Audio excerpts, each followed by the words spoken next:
Bonjour à tous et à toutes, on se retrouve pour la suite de ce top 5 sur les livres qui se sont retournés contre leurs auteurs. Si ce n'est pas déjà fait, je vous invite à voir le numéro 5 que j'ai posté auparavant, j'ai mis le lien en description.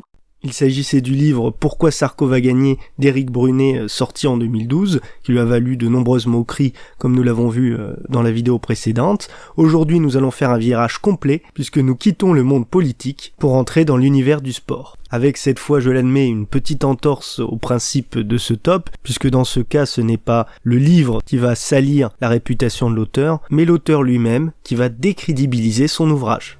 Voilà, c'est parti pour la suite de ce top.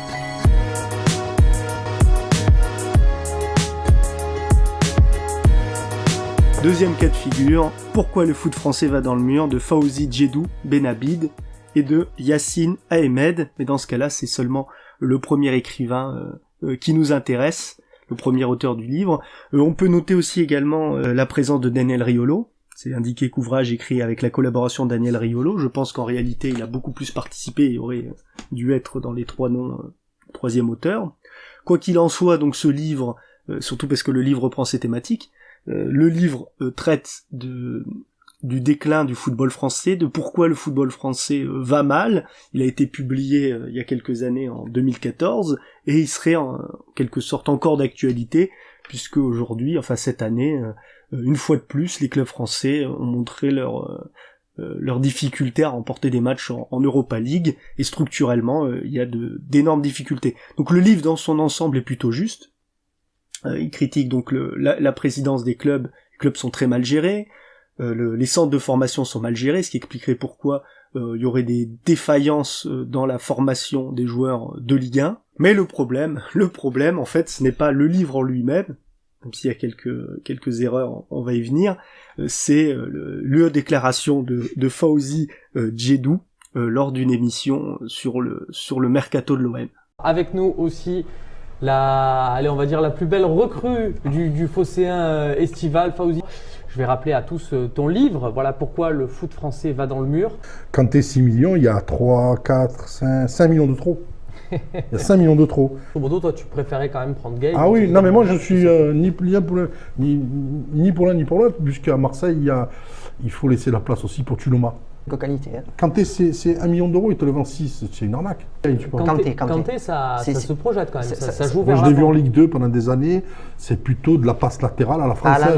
Non, moi j'ai vu. Moi je l'ai vu en Ligue 2 toute la saison. D'accord, ça va de l'avant, j'ai trouvé que c'est un joueur qui y a pas allait trop de de l'avant. verticalité. Le problème avec ce genre de livre, c'est qu'il faut être blindé de son côté. On peut pas reprocher certaines choses à d'autres alors qu'on fait soi-même ce type d'erreur. Donc évidemment, il sera moqué, raillé sur Twitter après sa bourde, et ça révèle en fait peut-être un manque d'humilité de sa part, et surtout je note aussi, et c'est retranscrit dans l'ouvrage, de mauvaises réflexions sur les méthodes de recrutement, alors que lui-même est recruteur. Ils ont raison, les auteurs, Daniel Riolo, ont raison quand ils parlent de la présidence des clubs, ont raison quand ils parlent des problèmes de formation, mais sur le recrutement. Alors je ne veux pas cautionner ni les critiques ni les railleries, mais c'est vrai qu'en fait ce n'est pas un cas à part, il fait beaucoup d'erreurs de jugement sur le recrutement des clubs, notamment vis-à-vis de l'OM, et c'est présent dans l'ouvrage. Donc là il évoque la politique sportive de l'OM à l'été 2013. Revenons à l'été 2013, Dimitri Payet 10 millions d'euros et un peu plus de 200 000 de salaire mensuel. Gianelli Mboula, un joueur de Ligue 2, 7 millions. Dans les deux cas, ils feront une forte plus-value, même si Payet est revenu après.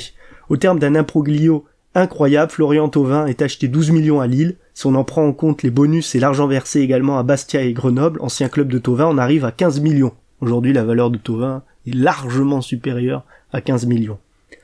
Le président Labrune entretient de bons rapports avec Loïc Ferry, son confrère de Lorient. Ils font des affaires ensemble, à tel point que Lorient semble même être une filiale de l'OM. Résultat, à quelques heures de la fin du mercato estival 2013, Mario Lemina signe pour 4 millions et quintuple son salaire. Un épisode qui va définitivement casser la relation entre le président de Lorient et son emblématique entraîneur Christian Gourcuff. Ce dernier quittera le club à la fin de la saison. Pour finir son marché, l'OM achète Benjamin Mendy au Havre pour 3 millions. Le même jour, Bordeaux vend Benoît Tremolinas, 1,5 million à Kiev. Tremolinas, plus de 200 matchs au plus haut niveau. Mendy, 57 matchs en Ligue 2. La politique sportive de l'OM est absolument incohérente.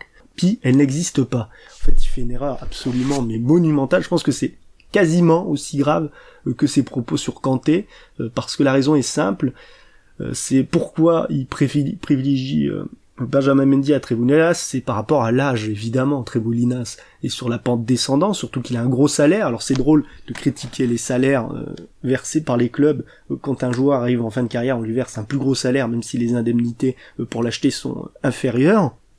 Et surtout, Benjamin Mendy représente l'avenir, et de fait, ça va être un succès considérable. Alors je pense que, sur ce point, c'est pour ça que j'insistais sur Daniel Riolo, je pense qu'il a été influencé largement par Daniel Riolo, qui a longtemps critiqué la politique des clubs qui misent tout sur la jeunesse, comme si ça n'allait pas apporter quelque chose. Alors bien souvent, c'est le cas, mais parfois il y a de bonnes trouvailles, notamment sur Benjamin Mendy.